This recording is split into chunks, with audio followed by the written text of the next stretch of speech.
Oke, teman-teman, selamat datang kembali ya. Selamat datang kembali ke channel saya. Pada kesempatan kali ini saya akan menunjukkan dan memberikan sedikit penjelasan mengenai video yang akan saya sampaikan, yaitu mengenai kandungan amonia dalam kolam yang terus-terusan nggak hilang-hilang ya teman-teman. Itu cara mengatasinya gimana kok bisa seperti itu? Ini bisa dilihat, saya habis mengecek kandungan amonia pada kolam saya, dan ini untuk warnanya ya, warna masih kuning soalnya masih awal ini. Nah, ini bisa dilihat ukurannya, dari yang atas itu normal dan yang bawah itu sudah terlalu tinggi teman-teman. Kita tinggal tunggu saja beberapa menit ya, nanti kita cek lagi kira-kira warnanya berubah enggak. Kalau warnanya berubah, kita tunggu lagi sampai warnanya benar-benar berhenti ya teman-teman, di satu warna.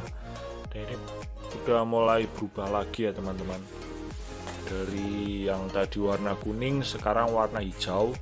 Nah, kita tunggu lagi kira-kira sampai di nomor berapa kandungan amonia pada kolam ini ya. Kita tunggu sampai warnanya benar-benar berhenti teman-teman, sambil kita cocokin sama ini ya, kertasnya. Nah, sebelum kita lanjut lagi, yang mau saya jelaskan yaitu mengenai amonia ya. Mungkin amonia itu sudah tidak asing lagi ya, kata amonia itu sudah tidak asing lagi di telinga teman-teman, khususnya buat teman-teman yang memang pembudidaya ikan ya. Nah, apa sih amonia itu?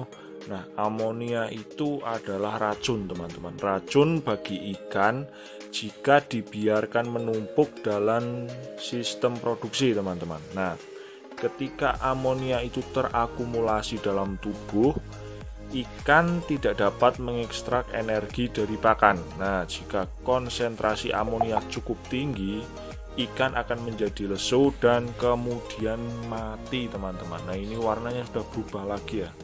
Itu. Jadi kesimpulannya amonia itu racun. Nah, gimana cara mengatasi racun pada kolam teman-teman ya? Bagaimana cara mengatasi racun di kolam saya ini itu gimana? Nanti saya jelaskan, oke. Ini warnanya udah mulai pekat ya. Ini yang paling atas itu yang normal teman-teman, yang sedikit kandungan amoniaknya. Tetapi kalau yang paling bawah itu yang warnanya hijau hampir biru, itu sudah terlalu tinggi teman-teman. Ini bisa dilihat. Nah, ini warnanya makin pekat ya teman-teman. Jadi menandakan bahwa di kolam saya itu amoniaknya cukup pekat teman-teman, cukup tinggi teman-teman. Ini bisa dilihat. Nah, untuk alat-alat untuk mengecek yaitu yang pertama ada pH teman-teman. Jangan lupa cek pH-nya selalu.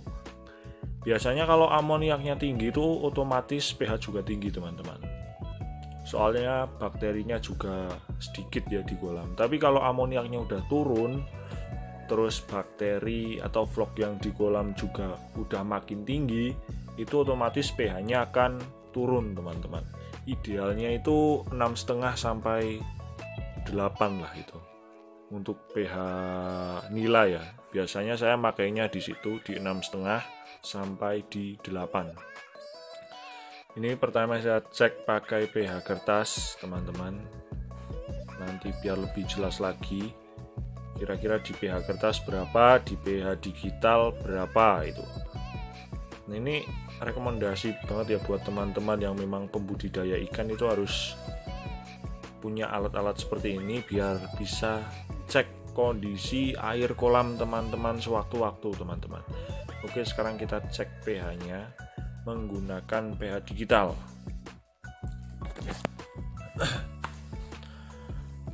pH-nya ini 8 lebih kayaknya teman-teman. Kita tunggu saja, ini masih berjalan. Wah, itu warnanya udah biru ya amonianya. Berarti tandanya tinggi banget ini di kolam saya teman-teman. Kita tunggu saja sampai angkanya benar-benar berhenti ya teman-teman. Ini masih gerak-gerak soalnya belum jelas.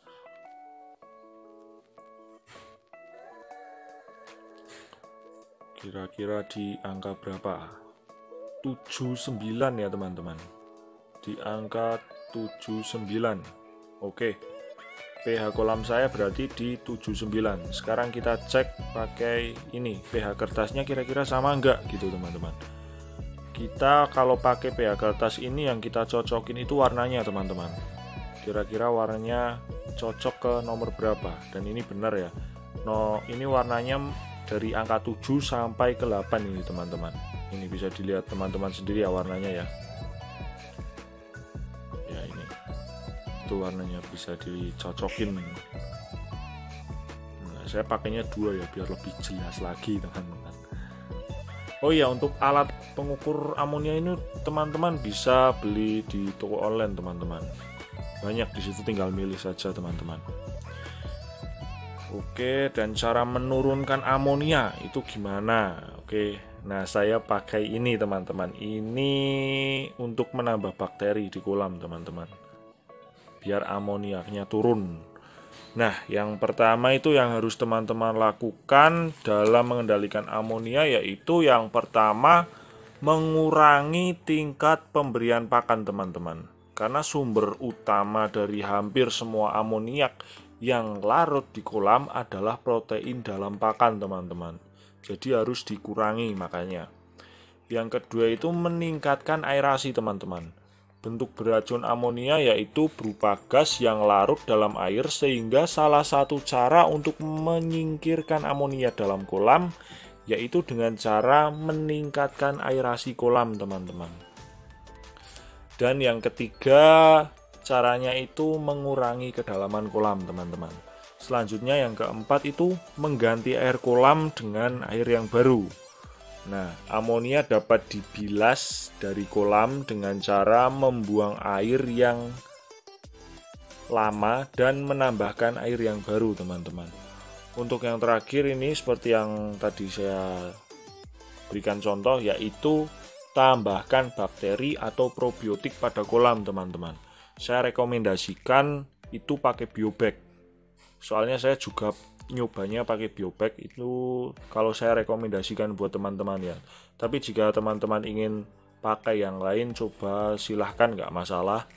Tapi saya rekomendasikan pakai biobag teman-teman. Salah satu cara untuk menurunkan amonia di kolam. Itu otomatis jika bakteri berkembang baik di kolam, maka amonia akan bisa ditekan teman-teman. Seperti ini ya, amoniaknya warnanya sangat tinggi di kolam saya teman-teman. Nah, ini biobagnya teman-teman, dan ini hasilnya ya. Itu emang sengaja saya kasih pelet teman-teman. Nah, cara bikin probiotik dari biobag yaitu teman-teman bisa menambahkan molase atau gula pasir teman-teman. Kalau sudah ditambahkan lalu dicampur sama biobag, habis itu diaerasi selama 15-20 menit teman-teman, biar bakterinya itu aktif. Nah, setelah diaerasi dan bakterinya aktif, itu teman-teman bisa langsung menyebarkan ke kolam teman-teman. Jadi nggak perlu nunggu lama biar bakterinya aktif, karena memang bakterinya setelah diaerasi itu bakterinya sudah aktif, tinggal teman-teman sebar sendiri ke kolam ini.